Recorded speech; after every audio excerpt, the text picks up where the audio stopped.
Hey, everybody. Sakshi Zion here, and I'm happy to be with you, sharing with you today video number 8 in our series of the Millionaire from Nazareth, his prosperity secrets for you.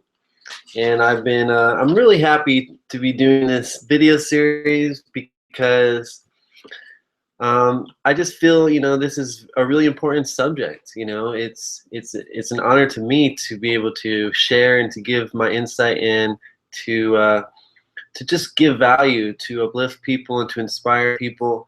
But most importantly, I think this information is so important for the entire world. Now, this book is about, dissecting the teachings of Jesus Christ and coming to the fact that is self-evident in the life, in the teachings, in the words of Christ, that he wanted us all to be prosperous, right? Now, modern Christianity and modern society, since the Middle Ages, has polluted the minds of man to believe that it's pious to be poor, that Christ wanted us to be that it was somehow wrong to be wealthy, or it was somehow vanity, right? And this powerful information in the teachings of Christ, if you really look, what this book does is it just dissects it. It finds the scriptures, it finds the words, it decodes the different parables and miracles and beatitudes and just the life of Christ, showing how often he speaks about prosperity, how many of his miracles and his parables were actually prosperity miracles and parables, and that it's just so important that regardless of whether you're a Christian or not, the entire world has been influenced by Christianity, whether good or bad. In a lot of cases, in a negative way. People have a bad taste in their mouth for Christianity because of the contradictions and the hypocrisies of some Christians and some churches and some preachers and some viewpoints and dogmas, right? So because Christianity has influenced the world so extensively, it's important that we get to the truth of the matter, because when we realize that Christ actually promoted prosperity and he wanted us all to be abundant, then we realize that it matters not what religion, it matters not what your beliefs are. If you really look into the life of Christ, there's a gift for everybody. The gift of the gospel, the good news of the gospel is that there's prosperity for you. The gift of gold, right? And it's in divine ideas. It's in the divine prosperity formulas that you can apply in your life. The law of attraction is very, very real, and Jesus teaches this over and over and over and over again.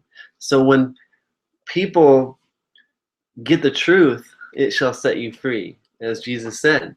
So when we get into the reading, we find that a lot of these self-limiting beliefs come from this conditioning, this programming that has been given out into the world for generations, and it's conditioned us so deeply that we don't even recognize it as conditioning anymore, right? So it's powerful stuff, you guys. When you really, really study the teachings, the prosperity formula of Christ, his life, you find that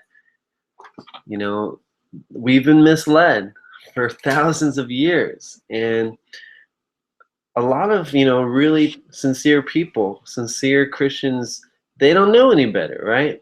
They've been taught this too. They've been conditioned to think this as well. So that's why I think this video series and getting this information out is so important, because it'll help wake people up to claim what is truly theirs, their divine right to be abundant, to be wealthy, to establish a healthy relationship with money, and to understand the law of attraction and the power within us to create abundance, right? So let's get into the reading. I'm excited to share what we got, and I'm going to share my screen so we can get the most out of this. So hold on one second.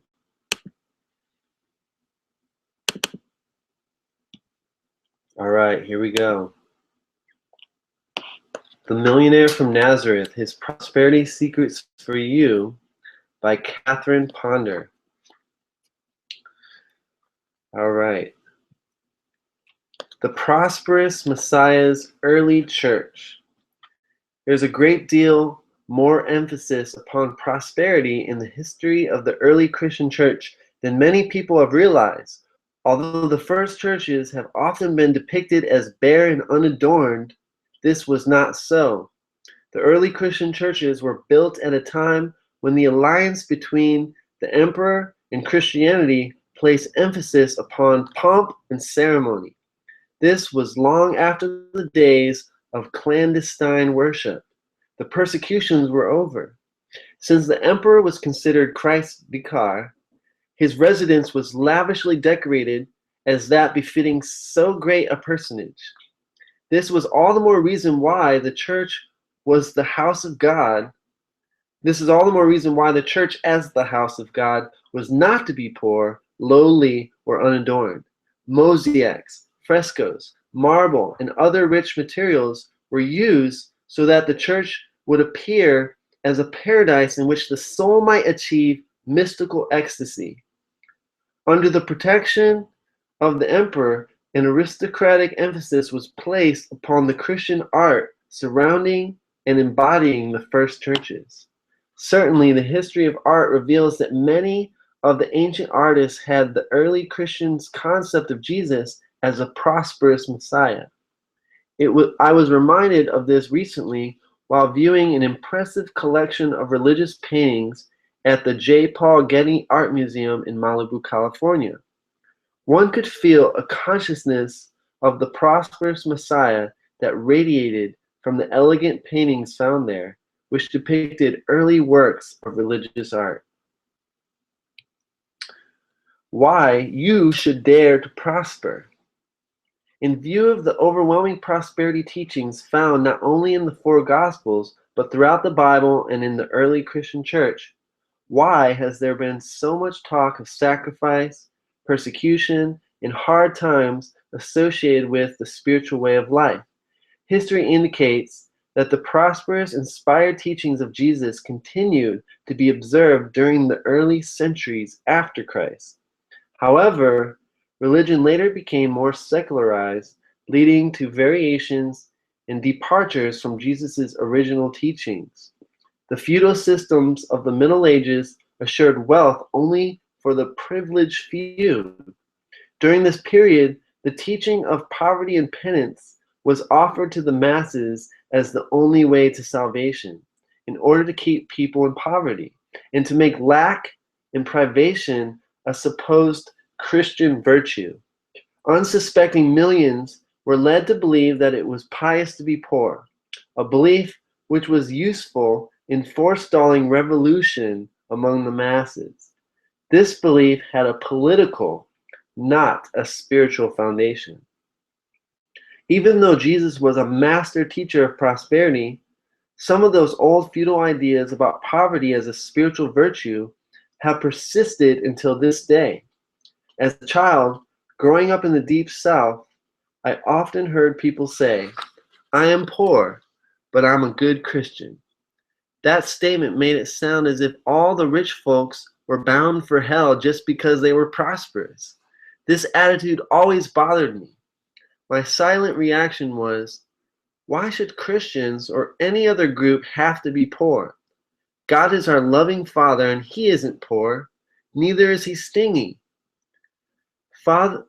People have sometimes assumed that Jesus approved of poverty because He spent so much time with the poor.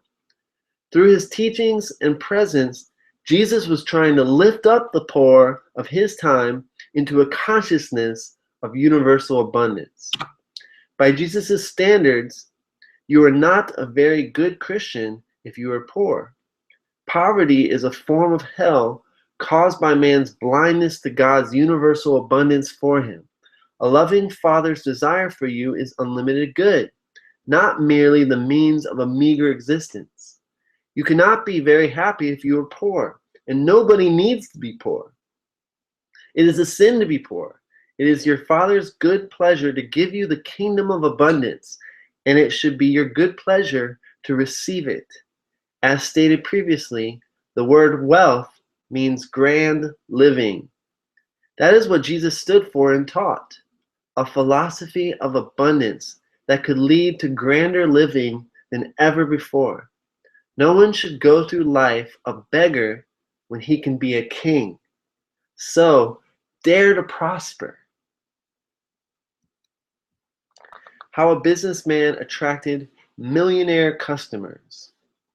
As related by a California businessman, when you decide to prosper, here's how it can work.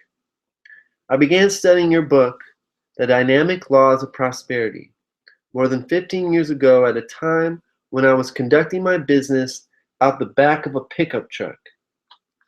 This took place in a poverty-stricken area of Los Angeles.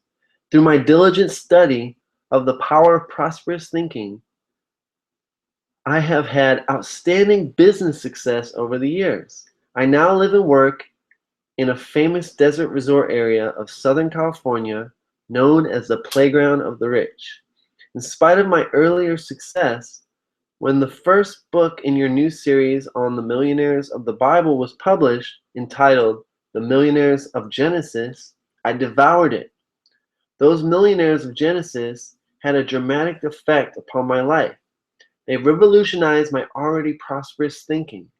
They subtly injected within me the realization that unlimited abundance, not just prosperity, should be mine. They enabled me to see, sense, and feel the unlimited wealth available to me and around me. All at once I felt bonds of limitation drop and fall away from me, as I realized that the vast wealth of the universe was available to me right now, just as in olden times. With that realization came satisfying results. A number of literal millionaires became my customers soon after I began keeping company with the millionaires of Genesis.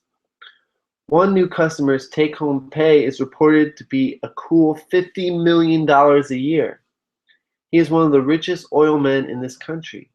He asked me to work on an expense is no object financial arrangement. The only stipulation being that he and his wife would receive the very best in services and goods. On one party alone, his wife spent $6,500 with my firm. This account could never have come to me until I first broke my own chains of limited thinking, which those ancient millionaires helped me to do. My study of the millionaires of the Bible has also brought glamour, flair, and excitement into my life. Recently, I was the honored guest of the famed Liberace, another customer, at the opening of his Las Vegas show. I find it pays to keep mental company with the millionaires of the Bible because theirs was a stable, satisfying wealth with a spiritual basis. They knew that God was the source of their supply, so they turned to him constantly for guidance. They praised and thanked him often for their multiplying blessings, which just continued to grow and grow. By putting God first financially, to sharing so lavishly of their tithes and offerings, they kept attuned to his guidance and supply for them. From the dramatic rise of my own success, I'm convinced that anyone can prosper exceedingly who keeps mental company with the millionaires of the Bible and applies the methods they use to one's own life and financial affairs. And that's it for today, my friends. Hope you enjoyed that reading. Stay tuned for the next video where we'll be discussing how the carpenter from Nazareth can prosper you, your first success secret from the millionaire of Nazareth, and how others have been helped by the mystical prosperity method. You have power within you. You have greatness within you, my friends. So I encourage you to study all the great teachers of the ancient world, all the great teachers alive today. Study the millionaire from Nazareth. He has prosperity secrets for you. And we'll see you guys next time. Blessed love.